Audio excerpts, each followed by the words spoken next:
Hey guys, welcome to my channel. Guys, आज की जो हमारी क्लास है वो हिस्ट्री सीरीज की सेकंड क्लास है। फर्स्ट क्लास में हमने 1 से 50 तक के क्वेश्चंस डिस्कस किए थे जो एग्जाम के पॉइंट ऑफ व्यू से इम्पोर्टेंट थे। इस क्लास में हम फर्दर क्वेश्चंस डिस्कस करेंगे, यानी 50 से आगे के क्वेश्चंस डिस्कस करेंगे जो एग्जाम के पॉइंट ऑफ व्यू से बहुत ही ज़्यादा इम्पोर्टेंट है। तो अगर आप एग्ज़ाम में कोई भी प्रॉब्लम फेस नहीं करना चाहते हिस्ट्री से रिलेटेड, तो आपके लिए ये वीडियो बहुत ही ज़्यादा इम्पॉर्टेंट है और फर्स्ट पार्ट भी इसका बहुत ही ज़्यादा इम्पॉर्टेंट है, तो आप उसे भी ज़रूर देखिएगा। अब हम फोकस करते हैं कि फर्दर हमारे क्वेश्चंस क्या हैं जो एग्ज़ाम के पॉइंट ऑफ व्यू से इम्पॉर्टेंट है। तो 51 नंबर क्वेश्चंस देखते हैं कि क्या दिया हुआ है। तो यहाँ मेंशन है कि चित्तौड़ के प्रसिद्ध कीर्ति स्तंभ का निर्माण किसने कराया। यहाँ से क्वेश्चन पूछा गया है कि चित्तौड़ का जो प्रसिद्ध कीर्ति स्तंभ है उसका निर्माण किसने कराया है। ऑप्शन है आपके पास महाराणा प्रताप सिंह, महाराणा कुंभा, राणा उदय सिंह या जय सिंह। इसमें से आपको बताना है कि इसमें से सही ऑप्शन कौन सा है। तो गाइस, इसमें जो बी ऑप्शन है वो आपका सही हो जाएगा। चित्तौड़ का जो प्रसिद्ध कीर्ति स्तंभ है उसका निर्माण किसने कराया था, महाराणा कुंभा ने कराया था। नेक्स्ट क्वेश्चन देखते हैं। नेक्स्ट क्वेश्चन हमारा दिया हुआ है कि भारतीय राष्ट्रीय कांग्रेस के 1929 ईस्वी के ऐतिहासिक लाहौर अधिवेशन की अध्यक्षता किसने की थी। यानी भारतीय राष्ट्रीय कांग्रेस का जो ऐतिहासिक लाहौर अधिवेशन हुआ था 1929 ईस्वी में, उसकी अध्यक्षता किसने की थी। ऑप्शन है आपके पास सरदार पटेल ने, मोतीलाल नेहरू ने, डॉक्टर राजेंद्र प्रसाद ने या जवाहरलाल नेहरू ने। तो आपको सही ऑप्शन बताना है कि इस क्वेश्चन का सही ऑप्शन कौन सा होगा। तो गाइस, यहाँ आपका जो डी ऑप्शन है ये एकदम करेक्ट हो जाएगा। जवाहरलाल नेहरू ने भारतीय राष्ट्रीय कांग्रेस के 1929 ईस्वी के ऐतिहासिक लाहौर अधिवेशन की अध्यक्षता की थी। तो ये आपका राइट ऑप्शन हो जाएगा। नेक्स्ट क्वेश्चन देखते हैं।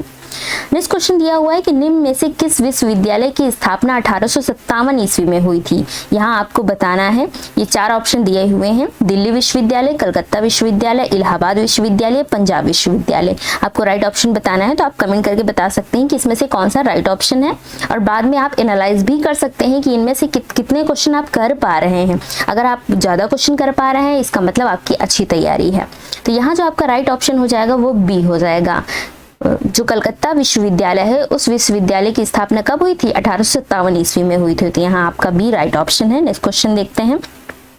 नेक्स्ट क्वेश्चन में पूछा हुआ है कि इंडिया विंस फ्रीडम किसकी आत्मकथा है। अब्दुल कलाम आजाद की, जाकिर हुसैन की, सैयद अहमद खान की या FA अहमद की। आपको राइट ऑप्शन बताना है। तो गाइस, इसमें जो ए ऑप्शन है वो सही हो जाएगा। इंडिया विंस फ्रीडम किसकी आत्मकथा है, अब्दुल कलाम आजाद जी की। इन्होंने इंडिया विंस फ्रीडम में अपने बारे में बताया है, इनकी आत्मकथा है। ओके, नेक्स्ट क्वेश्चन देखते हैं। नेक्स्ट क्वेश्चन पूछा गया है कि प्रागैतिहासिक काल के अंतर्गत किन संस्कृतियों को रखा जाता है। कांस्य संस्कृतियों को, लौह को, पाषाण को या ताम्र को। तो हमें पता है प्रागैतिहासिक काल क्या है, ऐसा काल जिसके बारे में कोई लिखित विवरण हमें प्राप्त नहीं है, ऐसे काल को हम प्रागैतिहासिक काल कहते हैं। यह सबसे स्टार्टिंग की फेज है और वहां हमारा पाषाण यूज होता था, यानी पत्थर के औजार यूज होते थे। तो यहाँ आपका सी ऑप्शन सही हो जाएगा। नेक्स्ट क्वेश्चन देखते हैं। नेक्स्ट क्वेश्चन में पूछा हुआ है कि मानव सभ्यता के विकास की प्रथम अवस्था कौन सी थी। यानी जब मानव सभ्यता का विकास हुआ तो उन्होंने सबसे पहले क्या स्टार्ट किया। पशुचारण अवस्था थी, शिकार अवस्था थी, कृषि अवस्था थी या औद्योगिक अवस्था थी। तो हमें पता है कि क्या है, स्टार्टिंग में सबसे पहले उन्होंने शिकार करना सीखा। शिकार अवस्था थी, शिकार करते थे और जो भी शिकार पे उनको मिलता था शिकार करने के बाद तो उसी का वो भोजन करते थे, उसी को खाते थे। बाद में आग का आविष्कार हुआ, पहिए का आविष्कार हुआ, तो फिर जौ यूज करने लगे। बाद में और भी ज्यादा इनका डेवलप हुआ, लेकिन मानव सभ्यता के विकास की प्रथम अवस्था कौन सी थी, शिकार अवस्था थी। तो ये आपका बी ऑप्शन सही हो जाएगा। नेक्स्ट देखते हैं। नेक्स्ट कुछ पूछा गया है कि प्रागैतिहासिक काल के उपकरण और हथियार किससे बनाए जाते हैं। अभी मैंने आपको बताया कि प्रागैतिहासिक काल क्या है। प्रागैतिहासिक काल पाषाण काल से रिलेटेड है, तो पाषाण मतलब पत्थर। तो प्रागैतिहासिक काल के उपकरण किससे बनाए गए होंगे, पत्थर के बनाए गए होंगे क्योंकि वो स्टार्टिंग की फेज थी। तो प्रागैतिहासिक काल के उपकरण और हथियार किससे बनाए जाते थे, पत्थर से बनाए जाते थे। यहाँ आपका डी ऑप्शन सही हो जाएगा। नेक्स्ट क्वेश्चन देखते हैं। इसके बाद आपसे पूछा गया है कि प्राचीन मानव ने सर्वप्रथम किस पशु को पालतू बनाया। ऑप्शन है आपके पास बैल, कुत्ता, सिंह या घोड़ा। तो आपको राइट ऑप्शन बताना है। तो ये आपका काफी इजी क्वेश्चन है और इम्पोर्टेंट भी है, तो इसमें बी ऑप्शन सही हो जाएगा कि प्राचीन मानव ने सर्वप्रथम किस पशु को पालतू बनाया था, कुत्ता को पालतू बनाया था। नेक्स्ट क्वेश्चन देखते हैं। नेक्स्ट क्वेश्चन में पूछा हुआ है कि मानव ने आग का प्रयोग सर्वप्रथम किस युग में किया? नवपाषाण युग में, ताम्रपाषाण युग में, मध्यपाषाण युग में या धातु युग में? तो यहाँ आपका ए ऑप्शन सही हो जाएगा। मानव ने आग का प्रयोग नवपाषाण युग में किया था और पहिए का भी आविष्कार आपका नवपाषाण युग में हुआ था। तो ये पॉइंट भी आपको याद रखना है। नेक्स्ट क्वेश्चन फोकस करते हैं। नेक्स्ट क्वेश्चन में पूछा गया है कि मानव ने कृषि कार्य किस युग से प्रारंभ किया? यानी मानव ने जो कृषि कार्य प्रारंभ किया था वो किस युग में प्रारंभ किया था? पुरापाषाण युग में, मध्यपाषाण युग में, नवपाषाण युग में या धातु युग में? तो यहाँ आपका सी ऑप्शन सही हो जाएगा, नवपाषाण युग में। मानव ने कृषि कार्य किस युग से प्रारंभ किया? नवपाषाण युग से। तो यहाँ आपका सी ऑप्शन सही हो जाएगा। नेक्स्ट क्वेश्चन की तरफ बढ़ते हैं। नेक्स्ट क्वेश्चन आपसे पूछा गया है कि मानव द्वारा सर्वप्रथम किस धातु का प्रयोग किया गया? यानी मानव अपने आप में डेवलप होता गया, उसने कोई ना कोई धातु का प्रयोग किया होगा, तो वही पूछा जा रहा है कि सर्वप्रथम किस धातु का प्रयोग किया गया?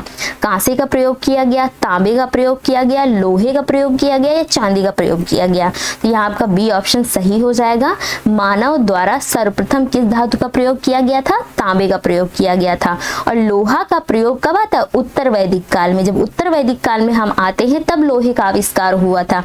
और उत्तर वैदिक के पहले लोग लोहे से अज्ञात थे, लोहे के बारे में बिल्कुल भी नहीं जानते थे। तो अगर आपसे पूछ लिया जाए कि लोहे के बारे में जानकारी लोगों को कब हुई, तो कब हुई? उत्तर वैदिक काल में। उत्तर वैदिक काल से पहले लोगों को लोहे के बारे में जानकारी नहीं थी। नेक्स्ट क्वेश्चन की तरफ बढ़ते हैं। नेक्स्ट क्वेश्चन में पूछा गया है कि मानव ने सर्वप्रथम किस फसल का उपयोग किया? सबसे पहला धातु कौन सा था? तांबा। अब सबसे पहला किस पशु को पालतू बनाया? कुत्ता को। लेकिन यहाँ ये पूछा गया है कि मानव ने सर्वप्रथम किस फसल का उपयोग किया? यहाँ ऑप्शन है आपके पास 4। पहला है जौ, दूसरा है चावल, तीसरा है गेहूं, चौथा है कपास। आपको राइट ऑप्शन बताना है, तो यहाँ आपका ए ऑप्शन सही हो जाएगा कि मानव ने सर्वप्रथम किस फसल का उपयोग किया था? जौ को।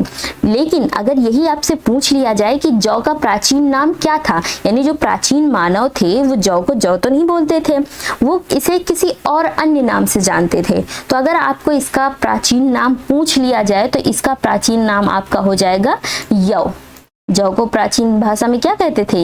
यौ के नाम से जानते थे। इसका जौ का प्राचीन नाम है यौ। तो यहाँ आपका ए ऑप्शन सही हो जाएगा 62 नंबर क्वेश्चन के अकॉर्डिंग। नेक्स्ट क्वेश्चन देखते हैं। नेक्स्ट क्वेश्चन में पूछा गया है कि नवपाषाण युग में चावल की खेती का प्राचीनतम साक्ष्य कहाँ से मिला है? नवपाषाण युग में ही खेती करना मानव ने प्रारंभ किया। यहाँ ये क्वेश्चन है कि चावल की खेती का प्राचीनतम साक्ष्य कहाँ से मिला है? मेहरगढ़ से, कोल्डी हवा से, बुर्जहोम से या दायमाबाद से? तो दायमाबाद आपका पाकिस्तान का एरिया हो जाता है। तो यहाँ आपका जो सही ऑप्शन हो जाएगा वो हो जाएगा कोल्डी हवा। नवपाषाण युग में चावल की खेती का प्राचीनतम साक्ष्य कोल्डी हवा से मिला है। तो यहाँ बी ऑप्शन आपका सही हो जाएगा। नेक्स्ट क्वेश्चन की तरफ बढ़ते हैं। नेक्स्ट क्वेश्चन में पूछा गया है कि सिंधु घाटी सभ्यता किस काल की सभ्यता मानी जाती है? पुरापाषाण काल की, लौह काल की, कांस्य काल की या महापाषाण काल की? तो मैं आपको बता दूं कि सिंधु घाटी सभ्यता में कांस्य का बहुत ज्यादा प्रयोग होता था। इस वजह से सिंधु घाटी सभ्यता को कांस्य काल की सभ्यता के नाम से जाना जाता है। तो यहाँ सी ऑप्शन आपका सही हो जाएगा। और सिंधु घाटी सभ्यता में सबसे पहले जो स्थल खोजा गया था वो हड़प्पा था। इस वजह से सिंधु घाटी सभ्यता को हड़प्पा सभ्यता के नाम से भी जाना जाता है। तो ये भी आपको याद रखना है कि अगर आपसे पूछ लिया जाए कि सिंधु घाटी सभ्यता को और किस नाम से जाना जाता है, तो हड़प्पा सभ्यता के नाम से जाना जाता है। क्यों? क्योंकि सबसे पहला खोजे जाना वाला जो स्थल था वो आपका हड़प्पा था। और हड़प्पा की खोज किसने की थी? दयाराम साहनी ने की थी। कब की थी? 1921 में। किस नदी के किनारे हुई थी? रावी नदी के किनारे हुई थी। तो ये सारे ऑप्शन मैंने आपको बता दिए। सारे पॉइंट्स बहुत ज्यादा इंपॉर्टेंट है एग्जाम के पॉइंट ऑफ व्यू से। नेक्स्ट क्वेश्चन आपका हड़प्पा से ही रिलेटेड है, जो कि अभी मैंने आपको रिसेंटली बताया है। तो जल्दी से कमेंट करके बताइए कि इसका सही ऑप्शन क्या हो जाएगा। क्वेश्चन है आपका, हड़प्पा की खुदाई सर्वप्रथम कब हुई? ऑप्शन आपके पास 1930 में, 1925 में, 1922 या 1921। तो अभी मैंने आपको जस्ट बताया ही है। तो कौन सा ऑप्शन सही हो जाएगा? D option. हड़प्पा की खुदाई 1921 में हुई थी, जबकि जो मोहनजोदाड़ो की खुदाई हुई थी वो 1922 में हुई थी। हड़प्पा की खुदाई किसने की थी? राखलदास बनर्जी ने। और किस नदी के किनारे? रावी नदी के किनारे। नेक्स्ट क्वेश्चन की तरफ फोकस करते हैं। नेक्स्ट क्वेश्चन में पूछा गया है कि निम्न में से किस स्थल को मृतकों का टीला के नाम से जाना जाता है, यानी माउंड ऑफ डेड किस स्थल को कहते हैं। तो ये बहुत बेसिक क्वेश्चन है, मोस्टली लोगों को पता होता है। ऑप्शन आपके पास हड़प्पा, धौलावीरा, मोहनजोदाड़ो या कालीबंगा। तो यहाँ आपका सी ऑप्शन सही हो जाएगा, मोहनजोदाड़ो। जी हाँ, मृतकों का टीला मोहनजोदाड़ो को कहते हैं। लेकिन अगर आपसे पूछ लिया जाए मृतकों का शहर यानी सिटी ऑफ डेड किसे कहते हैं, तो सिटी ऑफ डेड लोथल को कहते हैं। लोथल को किसे कहते हैं, मृतकों का शहर कहते हैं। और कालीबंगा इसका अर्थ होता है काले रंग की चूड़ियां, और जुते हुए खेत का जो प्रमाण मिला था वो कालीबंगा में ही सर्वप्रथम मिला था। तो ये भी याद रखने वाली बात है। नेक्स्ट क्वेश्चन पे फोकस करते हैं। नेक्स्ट क्वेश्चन में पूछा गया है कि मोहनजोदाड़ो के टीले को खोजने का श्रेय किसे दिया गया है। ये भी मैंने आपको स्टार्टिंग में बताया हुआ है। तो यहाँ आपके पास 4 ऑप्शन है, राखलदास बनर्जी, दयाराम साहनी, जान मार्शल या माधव स्वरूप वत्स। तो यहाँ आपका ए ऑप्शन सही हो जाएगा। मोहनजोदाड़ो की टीले की जो खुदाई हुई थी वो 1922 में हुई थी। किसने खोजा था, राखलदास बनर्जी ने खोजा था। और उसके बाद आपका ये किस नदी के किनारे, सिंधु नदी के किनारे। और कौन सा जिला, लरकाना जिला। तो मैंने मोहनजोदाड़ो से रिलेटेड आपको सारी इंफॉर्मेशन बता दी है। नेक्स्ट क्वेश्चन पर फोकस करते हैं। नेक्स्ट क्वेश्चन में पूछा गया है कि हड़प्पा सभ्यता में विशाल स्नानागार का साक्ष्य कहां से प्राप्त हुआ है। हड़प्पा से, मोहनजोदाड़ो से, लोथल से या धौलावीरा से। तो यहाँ बी ऑप्शन आपका सही हो जाएगा, मोहनजोदाड़ो। हड़प्पा सभ्यता में विशाल स्नानागार का साक्ष्य कहां से प्राप्त हुआ है, मोहनजोदाड़ो से प्राप्त हुआ है। नेक्स्ट क्वेश्चन पर फोकस करते हैं। नेक्स्ट क्वेश्चन हमारा मैचिंग वाला है, यानी यहाँ आपको मैच करना है। और यहाँ मैच करना नहीं, आपको ये आपको फाइंड करना है कि इसमें से कौन सा मैच नहीं है। यानी हड़प्पा सभ्यता की खोज रावी नदी के किनारे हुई थी, बिल्कुल सही बात है। मोहनजोदाड़ो की खोज सिंधु नदी के किनारे हुई थी, ये भी एकदम सही है। और कालीबंगा की खोज घग्गर नदी के किनारे हुई थी, ये भी सही है। लेकिन लोथल की खोज सतलज नदी के किनारे नहीं हुई थी। लोथल की खोज भोगवा नदी के किनारे हुई थी। तो ये आपका इस क्वेश्चन के अकॉर्डिंग राइट ऑप्शन हो जाएगा। ये सही सुमेलित नहीं है, सही मैच नहीं है। तो 69 नंबर का डी ऑप्शन आपका सही हो जाएगा और ये भी एकदम सही मैच है। नेक्स्ट क्वेश्चन पे फोकस करते हैं। नेक्स्ट क्वेश्चन पूछा गया है कि सिंधु घाटी सभ्यता में गोदीवाड़ा का साक्ष्य कहां से प्राप्त हुआ है। धौलावीरा से, लोथल से, सुरकोटदा से या चनहूदड़ो से। तो यहाँ आपका बी ऑप्शन सही हो जाएगा। सिंधु घाटी सभ्यता में गोदीवाड़ा का साक्ष्य आपका लोथल से प्राप्त हुआ है। तो यहाँ आपका बी ऑप्शन एकदम करेक्ट है। नेक्स्ट क्वेश्चन देखते हैं। नेक्स्ट क्वेश्चन में पूछा गया कि निम्न में से किस धातु का प्रयोग हड़प्पा के लोग नहीं करते थे। ये भी मैंने आपको स्टार्टिंग में ही डिफाइन किया। अगर आपने थोड़ा सा भी फोकस किया है तो आप आराम से इस क्वेश्चन का आंसर दे सकते हैं। यहाँ ऑप्शन आपके पास सोना, चांदी, कांसा या लोहा। कांसा का तो आविष्कार हड़प्पा सभ्यता में ही हुआ था। और हड़प्पा सभ्यता के जो लोग थे यानी सिंधु घाटी सभ्यता के जो लोग थे वो सोना, चांदी, कांसे का आयात निर्यात भी करते थे। लेकिन जो लोहे की खोज हुई थी वो उत्तर वैदिक काल में हुई थी। और हड़प्पा सभ्यता कब था, वो 2350 ईसा पूर्व में था, 1750 ईसा पूर्व तक था। लेकिन जो ऋग्वैदिक काल आया वो 1000 ईसा पूर्व से 600 ईसा पूर्व, उत्तर वैदिक काल 1000 ईसा पूर्व से 600 ईसा पूर्व तक था। तो इस वजह से लोहे का खोज जो हुई थी वो हड़प्पा के लोग इसका प्रयोग नहीं करते थे क्योंकि इसके बारे में जानते ही नहीं थे। तो यहाँ आपका डी ऑप्शन सही हो जाएगा। नेक्स्ट क्वेश्चन फोकस करते हैं। नेक्स्ट क्वेश्चन पूछा गया कि किस हड़प्पा सभ्यता स्थल से कांस्य नर्तकी की मूर्ति प्राप्त हुई है। मोहनजोदाड़ो, हड़प्पा, कालीबंगा या चनहूदड़ो। तो यहाँ आपका ये ऑप्शन सही हो जाएगा। मोहनजोदाड़ो से कांस्य नर्तकी की मूर्ति भी प्राप्त हुई है और यहाँ आपका पंडित की भी मूर्ति प्राप्त हुई है। ये पॉइंट भी इसके लिए इंपॉर्टेंट इस क्वेश्चन के बिहाफ पे। नेक्स्ट क्वेश्चन फोकस करते हैं। नेक्स्ट क्वेश्चन में बोला गया है कि प्राचीनतम सिक्कों को क्या कहा जाता था, यानी जो प्राचीनतम सिक्के थे उन्हें क्या कहा जाता है। पहला है प्राचीन मुद्रा, दिनार, आहत सिक्के या स्वर्ण सिक्के। तो यहाँ आपका सी ऑप्शन सही हो जाएगा कि जो प्राचीनतम सिक्के हैं उन्हें आहत सिक्के कहा जाता है। नेक्स्ट क्वेश्चन देखते हैं। नेक्स्ट क्वेश्चन में पूछा गया है कि हाथी गुम्फा अभिलेख का संबंध किस राजा से है। रुद्रदामन, समुद्रगुप्त, खारविल या अशोक। तो यहाँ आपका बी ऑप्शन सही हो जाएगा कि हाथी गुम्फा अभिलेख का संबंध किस राजा से है, खारविल से है। राजा खारविल इससे रिलेटेड है। नेक्स्ट क्वेश्चन फोकस करते हैं। नेक्स्ट क्वेश्चन में पूछा गया प्रयाग स्तंभ अभिलेख का संबंध किस राजा से है।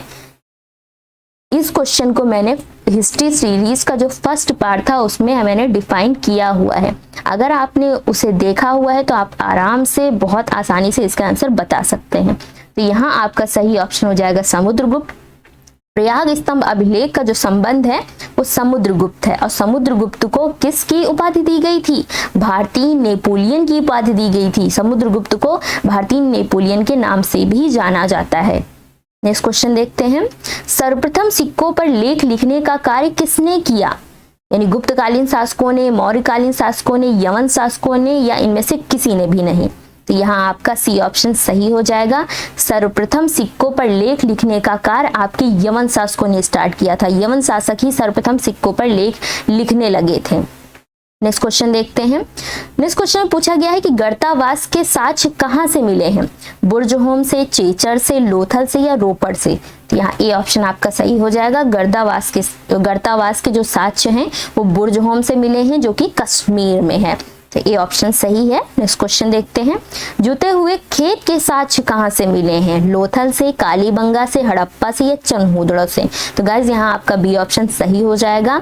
जुते हुए खेत के साक्ष्य कालीबंगा से मिले हैं, और कालीबंगा का मतलब होता है काले रंग की चूड़ियां, और यहाँ से लकड़ी के पाइप भी मिले हैं, यानी जल निकासी के लिए जो पाइप का प्रयोग होता था वो कालीबंगा में इसके साक्ष्य सर्वप्रथम प्राप्त हुए हैं। तो जुते हुए खेत के साक्ष्य कहाँ से मिले हैं? कालीबंगा से मिले हैं। नेक्स्ट क्वेश्चन पे फोकस करते हैं। जिस काल का कोई लिखित विवरण प्राप्त नहीं होता उसे क्या कहते हैं? नवपाषाण काल, पुरापाषाण काल, वैदिक काल, या प्रागैतिहासिक काल? तो मैंने फर्स्ट क्वेश्चन में ही आपको ये डिफाइन किया है कि जिस काल का कोई लिखित विवरण प्राप्त नहीं होता उसे हम प्रागैतिहासिक काल कहते हैं। तो यहाँ आपका डी ऑप्शन सही हो जाएगा। नेक्स्ट क्वेश्चन पे फोकस करते हैं। नेक्स्ट क्वेश्चन में पूछा गया है कि आर्य भारत में सबसे पहले कहाँ बसे? ये नहीं कि कहाँ से आए, ये पूछा है कहाँ बसे। सप्त सिंधु प्रदेश, गंगा यमुना दोआब, घग्गर हकरा पाट, या इनमें से किसी भी जगह पे नहीं? तो यहाँ आपका ए ऑप्शन सही हो जाएगा। आर्य भारत में जब आए सबसे पहले कहाँ से आए? वो मध्य एशिया से आए थे। मध्य एशिया से आए थे, ये किसका मत है? मैक्स मूलर का है। मैक्स मूलर ने कहा कि जो आर्य हैं वो मध्य एशिया से भारत आए थे, और भारत में आके सबसे पहले कहाँ बसे? सप्त सिंधु प्रदेश में। ये आपका पंजाब का एरिया पड़ जाता है। तो आर्य भारत में सबसे पहले सप्त सिंधु प्रदेश में आकर बसे थे। तो यहाँ आपका ए ऑप्शन सही हो जाएगा। नेक्स्ट क्वेश्चन पे फोकस करते हैं। नेक्स्ट क्वेश्चन में पूछा गया है कि ऋग्वैदिक काल का सर्वाधिक महत्वपूर्ण देवता कौन था? यानी हर काल का कोई ना कोई महत्वपूर्ण देवता था। उत्तर वैदिक काल का जो महत्वपूर्ण इंपॉर्टेंट देवता थे वो अलग थे, ऋग्वैदिक काल के अलग थे। तो यही आपसे पूछा जा रहा है कि ऋग्वैदिक काल के सबसे इंपॉर्टेंट देवता कौन थे? अग्नि थे, विष्णु थे, इंद्र थे, या वरुण थे? तो यहाँ आपका सी ऑप्शन सही हो जाएगा। ऋग्वैदिक काल के सर्वाधिक इंपॉर्टेंट देवता जो माने जाते हैं वो इंद्र को माना जाता है, और इंद्र के लिए ऋग्वेद में 250 सूक्तों की रचना भी की गई है, और इंद्र को पुरंदर के नाम से भी जाना जाता था। तो अगर आपसे पूछ लिया जाए कि पुरंदर के नाम से कौन जाना जाता था, तो इंद्र के लिए पुरंदर शब्द का भी उपयोग किया गया है। नेक्स्ट क्वेश्चन देखते हैं। नेक्स्ट क्वेश्चन में पूछा गया है कि ऋग्वेद में उल्लिखित नदियों में सर्वाधिक पवित्र नदी कौन सी है? ऋग्वेद में बहुत सारी नदियों का उल्लेख मिलता है, गंगा, यमुना, सरस्वती, सिंधु, इन चारों नदियों का उल्लेख मिला है, लेकिन सबसे पवित्र नदी किसे माना गया है? इन चारों में से आपको बताना है। तो गाइस मैं आपको बता दूं कि इसमें बी ऑप्शन सही हो जाएगा। ऋग्वेद में उल्लेखित जितनी भी नदियां हैं उनमें सरस्वती को सबसे सर्वाधिक पवित्र नदी माना गया है, और सिंधु नदी को सबसे इंपॉर्टेंट नदी माना गया है। दोनों डिफरेंट बात है। सरस्वती को सबसे पवित्र नदी और सिंधु को सबसे महत्वपूर्ण नदी माना गया है। तो यहाँ आपका इस क्वेश्चन के अकॉर्डिंग बी ऑप्शन सही हो जाएगा। नेक्स्ट क्वेश्चन पे फोकस करते हैं। नेक्स्ट क्वेश्चन में पूछा गया है कि ऋग्वैदिक आर्य किसकी पूजा करते थे? गाय की, वृक्ष की, माता की, या प्रकृति की? तो ऋग्वैदिक आर्य जो थे वो प्रकृति की पूजा करते थे। प्रकृति की पूजा करते थे, यज्ञ अनुष्ठान करते थे, तो प्रकृति से बहुत ज्यादा अटैच्ड थे। तो यहाँ आपका डी ऑप्शन सही हो जाएगा। नेक्स्ट क्वेश्चन देखते हैं। नेक्स्ट क्वेश्चन में आपसे पूछा गया है कि ऋग्वेद के 10वें मंडल में निम्न में से किसका उल्लेख पहली बार मिलता है? मैं आपको बता दूं कि ऋग्वेद के 10वें मंडल में ही पुरुष सूक्त का पहली बार वर्णन किया गया है। पुरुष सूक्त में है क्या? पुरुष सूक्त में ये बताया गया है कि जो हमारा समाज है उसे 4 वर्गों में डिवाइड किया गया है, ब्राह्मण, क्षत्रिय, वैश्य, शूद्र। तो यहाँ कौन सा ऑप्शन सही हो जाएगा? बी ऑप्शन सही हो जाएगा। शूद्र का पहली बार उल्लेख ऋग्वेद के 10वें मंडल में पुरुष सूक्त में किया गया है। तो यह आपका बी ऑप्शन सही है। नेक्स्ट क्वेश्चन देखते हैं। नेक्स्ट क्वेश्चन पूछा गया है कि गायत्री मंत्र का उल्लेख किस वेद में है? यजुर्वेद, ऋग्वेद, अथर्ववेद या सामवेद? तो गायत्री मंत्र का जो उल्लेख है वो ऋग्वेद में किया गया है। गायत्री मंत्र किसके द्वारा रचित है? विश्वामित्र द्वारा। विश्वामित्र ने गायत्री मंत्र की रचना की थी और ये आपका ऋग्वेद में वर्णित है, ऋग्वेद से रिलेटेड है। नेक्स्ट क्वेश्चन देखते हैं। नेक्स्ट क्वेश्चन में पूछा गया कि ऋग्वैदिक आर्यों की भाषा क्या थी? यानी ऋग्वैदिक जो आर्य थे, आर्यंस जो आए थे मध्य एशिया से, उनकी भाषा क्या थी? द्रविड़, संस्कृत, पाली या प्राकृत? तो ऋग्वैदिक आर्यों की भाषा जो थी वो संस्कृत थी। वो संस्कृत बोलने वाले थे, संस्कृत में बातें करते थे, तो उनकी जो भाषा थी वो संस्कृत थी। तो यहाँ बी ऑप्शन सही हो जाएगा। 87 नंबर क्वेश्चन देखते हैं। निम्नलिखित में से प्राचीनतम वेद कौन सा है? यानी सबसे पहला वेद, सबसे प्राचीनतम वेद कौन सा है? ऋग्वेद, सामवेद, यजुर्वेद या अथर्ववेद? तो गाइज यहाँ आपका ए ऑप्शन सही हो जाएगा। जो आपका ऋग्वेद है वो सबसे प्राचीनतम वेद है, सबसे प्राचीन वेद है इन चारों वेदों में से। नेक्स्ट क्वेश्चन फोकस करते हैं। नेक्स्ट क्वेश्चन में पूछा गया कि निम्नलिखित में से किस वेद की रचना गद्य और पद्य दोनों में की गई है? यानी गद्य में भी है और पद्य में भी है। ऋग्वेद, सामवेद, यजुर्वेद या अथर्ववेद? तो गाइज यहाँ आपका सी ऑप्शन सही हो जाएगा। यजुर्वेद एक ऐसा वेद है जिसकी रचना गद्य और पद्य दोनों में की गई है। सामवेद क्या है? सामवेद आपका संगीत से रिलेटेड है और यजुर्वेद की जो रचना है वो ऋग्वेद पे डिपेंड करती है, यानी ऋग्वेद के ही मंत्रों को यजुर्वेद में भी उपयोग किया गया है। और अथर्ववेद में तंत्र मंत्र, जादू टोना, वशीकरण, ये सब टाइप के जो वर्क होते थे, ये सब टाइप से रिलेटेड जो मंत्र होते थे वो अथर्ववेद से रिलेटेड है। नेक्स्ट क्वेश्चन देखते हैं। नेक्स्ट क्वेश्चन है ऋग्वेद काल में विनिमय के माध्यम में किसका प्रयोग किया जाता था? विनिमय मतलब ये होता है कि अगर हमें कोई वस्तु देनी है तो हम दूसरे को वस्तु देकर उससे अपनी जरूरत की वस्तु ले लेते थे, यानी पैसे की जगह पर वस्तुओं का आदान प्रदान किया जाता था। तो यही पूछा जा रहा है कि ऋग्वेद काल में विनिमय के माध्यम में किसका प्रयोग किया जाता था? भूमि, मुद्रा, दास या गाय? तो ऋग्वैदिक काल में गाय को बहुत ज्यादा इंपॉर्टेंस दिया गया है, तो इस वजह से यहाँ डी ऑप्शन सही हो जाएगा। ऋग्वैदिक काल में विनिमय के माध्यम के रूप में गाय का प्रयोग किया जाता था। नेक्स्ट क्वेश्चन देखते हैं।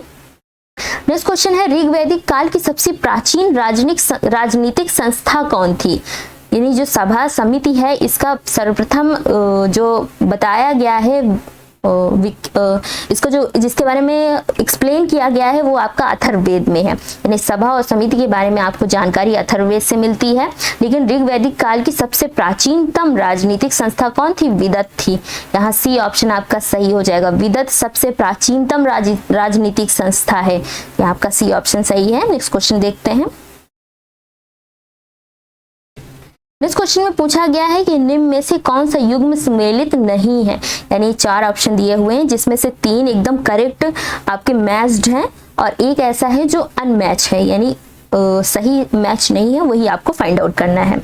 क्या दिया गया है इसमें? नदियों के प्राचीन नाम यानी पुराने नाम दिए गए हैं और वही सेम नदियों के इधर आधुनिक नाम दिए गए हैं।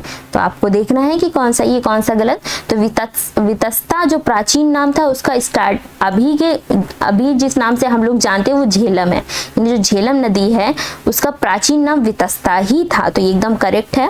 विपाशा की बात करें, विपाशा का भी करंट में नाम व्यास है, यानी जो हम व्यास नदी कहते हैं उसका प्राचीन नाम क्या था? विपाशा था। परुष्णी की बात करें तो वो भी एकदम करेक्ट है। परुष्णी क्या है? रावी नदी है। रावी नदी को हम प्राचीन भाषा में परुष्णी नाम से जानते थे। लेकिन कुंभा जो प्राचीनतम नाम है नदी का, उसका ये वर्तमान नाम सुवास्तु नहीं है। इसका क्या है? कुंभा का वास्तविक नाम जो आधुनिक नाम है वो है काबुल। काबुल नदी को हम कुंभा के नाम से जानते थे। तो यहाँ आपका डी ऑप्शन इस क्वेश्चन के बिहाफ पे सही हो जाएगा। ये सही मैच नहीं है, बाकी के सही मैच्ड हैं। नेक्स्ट क्वेश्चन पे फोकस करते हैं। उत्तर वैदिक काल का सर्वाधिक महत्वपूर्ण देवता क्या था? अभी कुछ क्वेश्चंस के पहले हमने पढ़ा कि ऋग्वैदिक काल का सर्वाधिक इंपॉर्टेंट देवता कौन था? इंद्र था। लेकिन यहाँ उत्तर वैदिक काल की बात की गई है, काल आपका चेंज हो गया है। ऋग्वैदिक काल आपका 1500 से 1000 ईसा पूर्व तक था, लेकिन उत्तर वैदिक काल आपका 1000 से 600 ईसा पूर्व तक माना जाता था। और उत्तर वैदिक काल में ही लोहे का सर्वप्रथम प्रयोग किया गया था। ये पूछ रहा है कि उत्तर वैदिक काल का सर्वाधिक महत्वपूर्ण देवता कौन था? इंद्र, विष्णु, प्रजापति या शिव? इंद्र क्या थे? ये ऋग्वैदिक के थे। यहाँ आपका सी ऑप्शन सही हो जाएगा। उत्तर वैदिक काल में प्रजापति को बहुत ज्यादा इंपॉर्टेंस दी गई और बहुत ज्यादा इंपॉर्टेंट देवता भी माना गया था, तो यहाँ आपका सी ऑप्शन सही हो जाएगा। नेक्स्ट क्वेश्चन देखते हैं। उत्तर वैदिक कालीन लोगों ने किस धातु की खोज की? लोहे की, कांसा की, तांबा की या चांदी की? तो यहाँ आपका ए ऑप्शन सही हो जाएगा। अगर आप बहुत ध्यान से मेरे आंसर सुन रहे हैं, मेरे एक्सप्लेनेशन को अच्छे से आप सुन रहे हैं, तो आप आसानी से इस क्वेश्चन के आंसर बता सकते हैं, क्योंकि ये क्वेश्चन एक दूसरे से ही रिलेटेड है। उत्तर वैदिक कालीन लोगों ने किस धातु की खोज की? लोहे की। तो यहाँ आपका ए ऑप्शन सही हो जाएगा। नेक्स्ट क्वेश्चन देखते हैं। नेक्स्ट क्वेश्चन में पूछा गया है कि भारत का आदर्श राष्ट्रीय वाक्य सत्यमेव जयते कहाँ से लिया गया है? कठोपनिषद से, मुंडकोपनिषद से, छांदोग्य उपनिषद से या ऋग्वेद से? तो यहाँ आपका बी ऑप्शन सही हो जाएगा। भारत का जो राष्ट्रीय आदर्श वाक्य है सत्यमेव जयते, वो मुंडक उपनिषद से लिया गया है, तो यहाँ आपका बी ऑप्शन एकदम सही है। नेक्स्ट क्वेश्चन देखते हैं। किस वेद में संगीत विद्या का वर्णन है? ऋग्वेद, सामवेद, यजुर्वेद या अथर्ववेद? तो यहाँ आपका बी ऑप्शन सही हो जाएगा। संगीत विद्या आपका सामवेद से रिलेटेड है। वेदांगों की संख्या कितनी है? 2, 4, 5, 6? सही ऑप्शन आपको बताना है कि वेदांगों की रियल में कितनी संख्या है, तो यहाँ आपका डी ऑप्शन सही हो जाएगा। वेदांग आपके 6 हैं। शिक्षा, ज्योतिष, कल्प, व्याकरण, निरुक्त तथा छंद। मैंने आपको नाम भी बता दिए हैं। ये 6 वेदांग है, मतलब वेदांगों की संख्या कितनी है? 6 है। नेक्स्ट क्वेश्चन फोकस करते हैं।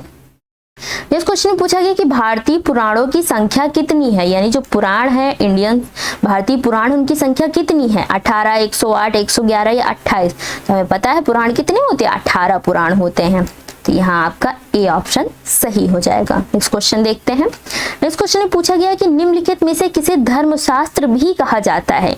वेद को, पुराण को, गीता को या स्मृति को? यहाँ आपका डी ऑप्शन सही हो जाएगा। स्मृति को हम धर्मशास्त्र भी कहते हैं, धर्मशास्त्र के नाम से भी जानते हैं, तो यहाँ आपका डी ऑप्शन एकदम सही है। नेक्स्ट क्वेश्चन फोकस करते हैं। ब्रह्म विद्या का संबंध किस वैदिक साहित्य से है? वेद से है, उपनिषद से है, स्मृति से है या पुराण से है? तो गाइस यहाँ आपका बी ऑप्शन सही हो जाएगा। ब्रह्म विद्या का संबंध उपनिषद से है, तो यहाँ आपका बी ऑप्शन सही है। 100 नंबर क्वेश्चंस देखते हैं। न्याय दर्शन प्रवर्तक किसे माना जाता है? यानी जो न्याय दर्शन है उसके प्रवर्तक कौन थे? जैसे आपका योग दर्शन का प्रवर्तक पूछा गया, वैसे ही आपका न्याय दर्शन के प्रवर्तक पूछे गए हैं। कपिल, पतंजलि, जैमिनी या गौतम? तो गाइस यहाँ पर डी ऑप्शन सही हो जाएगा। जो गौतम जी थे, उन्होंने न्याय दर्शन का प्रवर्तन किया था, यानी न्याय दर्शन के प्रवर्तक कौन थे? ऋषि गौतम थे। नेक्स्ट क्वेश्चन देखते हैं। योग दर्शन का प्रवर्तक किसे माना जाता है? दयानंद सरस्वती, गौतम, पतंजलि या बाबा रामदेव? तो यहाँ आपको पता है पतंजलि का वो लगा होता है टैग, तो योग दर्शन के प्रवर्तक कौन थे? पतंजलि को माना जाता है। योग दर्शन के प्रवर्तक के रूप में पतंजलि को माना जाता है, तो यहाँ आपका सी ऑप्शन सही हो जाएगा। नेक्स्ट क्वेश्चन देखते हैं। जैन धर्म का वास्तविक संस्थापक किसे कहा जाता है? जैन धर्म का संस्थापक और जैन धर्म का वास्तविक संस्थापक दोनों अलग अलग बातें हैं। जैन धर्म का संस्थापक मतलब ऋषभदेव को माना जाता है, लेकिन अगर हम जैन धर्म के वास्तविक संस्थापक की बात करें तो वो आपके महावीर स्वामी है। जैन धर्म का वास्तविक प्रचार प्रसार किसने किया था? महावीर स्वामी ने, इसलिए इन्हें जैन धर्म का वास्तविक संस्थापक कहते हैं। ऋषभदेव आपके पहले तीर्थंकर थे, ये 24वें तीर्थंकर थे। पार्श्वनाथ आपके 23वें तीर्थंकर थे। जैन धर्म में टोटल 24 तीर्थंकर हुए थे। नेक्स्ट क्वेश्चन और लास्ट क्वेश्चन। जैन धर्म के 24वें तथा अंतिम तीर्थंकर के रूप में किसे माना जाता है? यानी जैन धर्म का जो 24वां तथा अंतिम तीर्थंकर है, उनका क्या नाम है? यानी अंतिम तीर्थंकर के रूप में किसे माना जाता है? महावीर को, भद्रबाहु को, पार्श्वनाथ या स्थूलबाहु? अभी मैंने आपको इस क्वेश्चन में डिफाइन किया कि जो महावीर स्वामी थे वो अंतिम तीर्थंकर थे। 24 टोटल हुए थे और ये 24 और अंतिम तीर्थंकर थे, तो यहाँ इसका ए ऑप्शन सही हो जाएगा। तो इस सीरीज में हमने टोटल 53 क्वेश्चंस डिस्कस किए हैं। सीरीज फर्स्ट में हमने 1 से 50 तक डिस्कस किया था और इस सीरीज में हमने 51 से लेकर 103 तक क्वेश्चंस डिस्कस किए हैं। नेक्स्ट सीरीज जो आपका पार्ट 3 होगा, हम फर्दर क्वेश्चंस डिस्कस करेंगे। अगर आप ये पूरी सीरीज देख लेते हैं कंप्लीट, तो आपका हिस्ट्री से रिलेटेड ऐसा कोई भी क्वेश्चंस जीएस में या पर्टिकुलर हिस्ट्री के पेपर में ऐसा नहीं होगा जो आपको ना आ पाए, क्योंकि इसमें हम सभी एग्जाम से इंपॉर्टेंट, एग्जाम के पॉइंट ऑफ व्यू से जितने भी इंपॉर्टेंट क्वेश्चंस हो सकते हैं सभी को डिफाइन कर दिए हैं। मिलते हैं नेक्स्ट वीडियो में। अगर आपको वीडियो अच्छा लगे तो प्लीज़ वीडियो को लाइक कर दीजिए और चैनल को सब्सक्राइब कर लीजिए, ताकि आपको फर्दर इससे रिलेटेड वीडियोस आपको मिलते रहें और आपकी अच्छे से तैयारी हो सके। तो मिलते हैं नेक्स्ट वीडियो में। इस वीडियो को देखने के लिए आपका बहुत बहुत धन्यवाद। Thank you.